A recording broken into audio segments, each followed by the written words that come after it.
To be a leader requires one thing and one thing only: followers. That's it. It has nothing to do with rank or title. It has to do with whether others are going to choose, that they volunteer, raise their hands and volunteer to go in the direction that you set.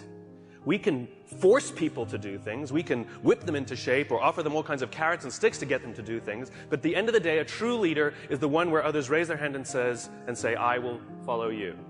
The question is, why should anyone follow you? Now, the human animal is like a company.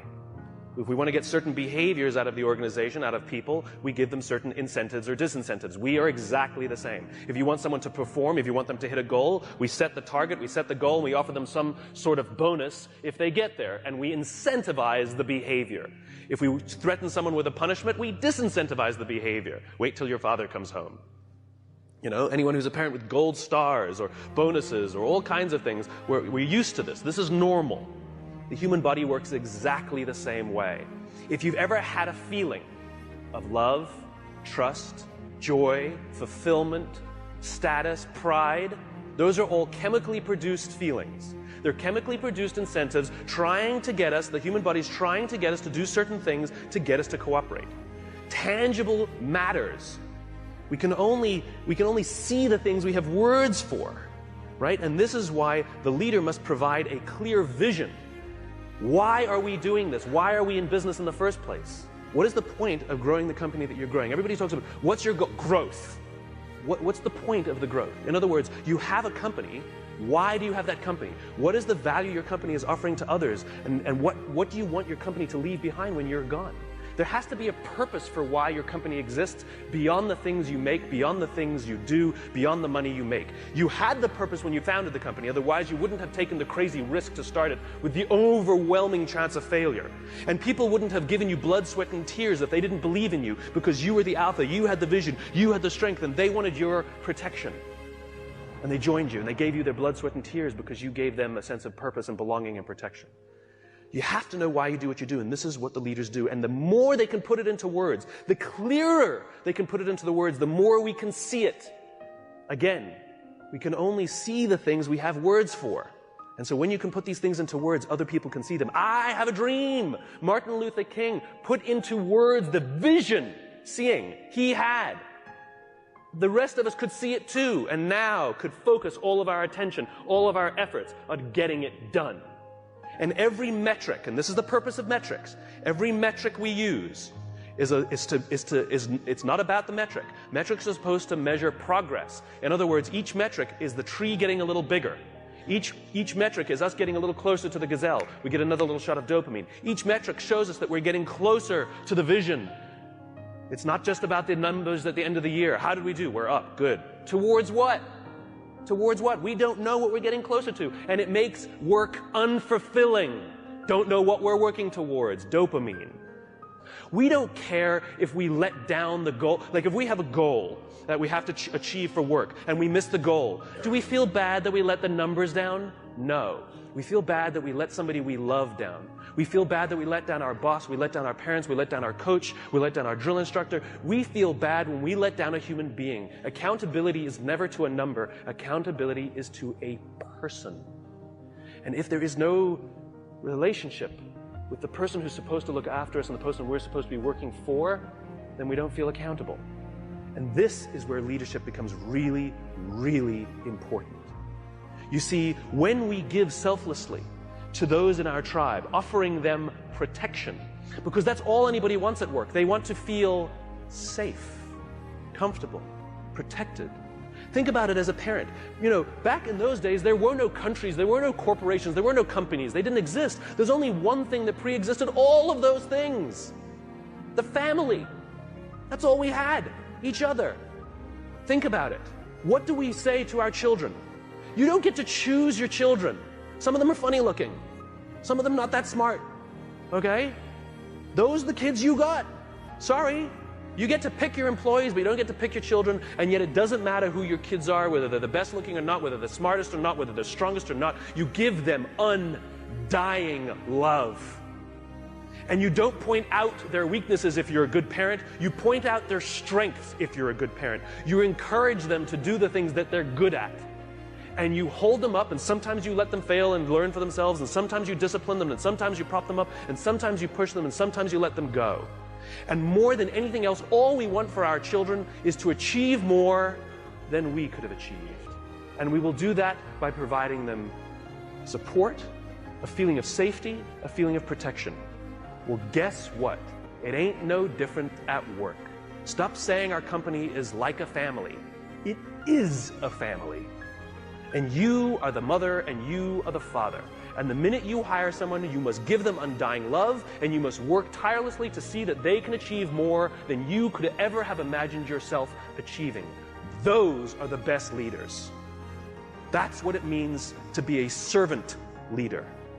Any company, any CEO that says to me proudly, "We put our customers first," I always say, then that means you put your employees at least second.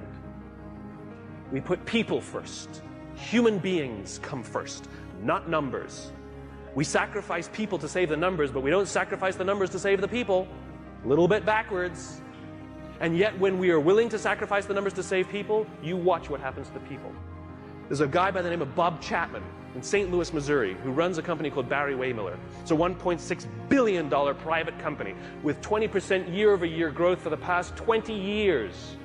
Warren Buffett has 6%. What is Bob's secret? He is obsessed about people. He doesn't even talk about what his company does. It happens to be heavy manufacturing, large capital expenditure machinery. When Kimberly-Clark wants to buy a machine to make toilet paper, they make the machine. Huge, huge blue-collar, sort of good old-fashioned American manufacturing.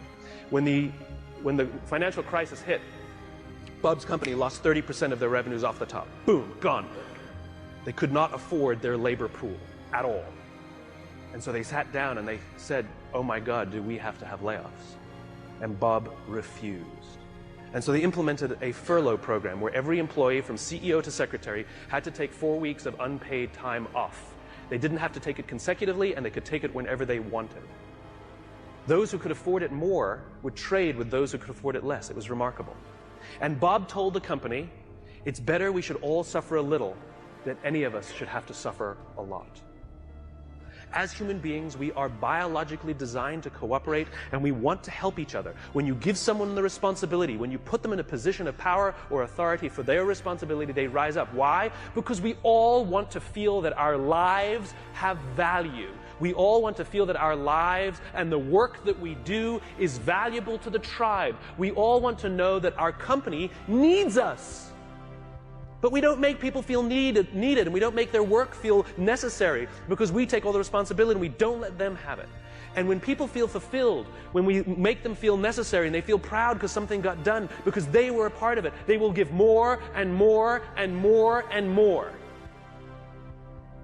People in the Marine Corps are willing to give their lives to people they barely know because they've learned to trust each other. When you show up at Paris Island or in San Diego for the first day of boot camp and you're standing there in the yellow footprints, the drill instructor will yell in your face this far away from you, and the first words they hear, the words I, me, my, are no longer in your vocabulary. They will be replaced with we, together, and us. They are taught that success does not come by yourself. It only comes in a group. There's an old African proverb: to go fast, go alone. To go far, go together. We're all talking about how quickly we're growing our companies, but how long will your company last? 80% of the Dow Index are 35 years or younger. Sure, we build fast-growing companies, but they don't last. I watched it. I went to the Crucible and watched these Marines. The Crucible is their final test before they become Marines. They're out for 56 hours. They get 3 meals, a total of 8 hours sleep the entire time. They're exhausted, they're tired, they're dirty, they're working hard. And you watch a fire squad of 4 guys making their way under barbed wire and shots fired and all of this mayhem and dirt and sand, and it's crazy. And they're dragging themselves across the dirt. And one of the guys is tired and starts falling back, but they have to achieve the mission. They've got to get to the other side. But what do? They stop, they go back, they grab his webbing, and they pull.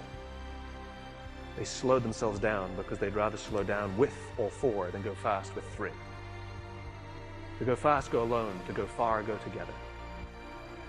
Next time somebody says, what are your goals? Stop saying to increase top-line revenues by $1 million or $10 million or whatever you want to do next year. And start saying, we're building a company that's going to last 100 years. Watch the changes that happen inside the company. Devote yourself not to firing people, but to give them an opportunity to contribute. And if they fail, help them up. And if they fail, help them up. And if they fail, help them up. And if you really think they're incompetent and you really don't believe they fit your culture, why did you hire them? Because of their resumes or because they belong? We should treat hiring like adopting a child. We don't adopt children by saying, well, I'd like a blonde-haired, blue-eyed kid, yay high, and I want to make sure that they've done well in preschool before I take them. Well, that's how we hire people. I'm looking for somebody with experience in our industry, with at least 5 years, with this kind of, oh, you meet it, we'll take you. No, that's not what we do. When we adopt a child, we're going to give them the keys to our house and let them run around by themselves, maybe even give them responsibility over our other children. It's a slow decision. We want to get to know the kid. We want to spend a little time with the kid. See if they would fit in our family, if our other kids would get along with them. Hiring is exactly the same. You cannot judge the quality of a company by the good times. We cannot judge the quality of a crew when the seas are calm. We judge the quality of a crew when the seas are rough. And numbers will never come to your aid. Ever. People will. If things are going great and everything's growing and you feel that everyone's disposable, guess what? They think the same about you. It's reciprocal. It's always balanced. Time and energy. Roam the halls.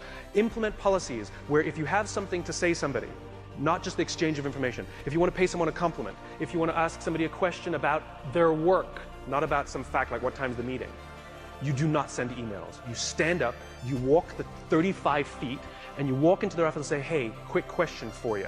That thing that you did for the client, can you just tell me a little more about it because I have a client meeting?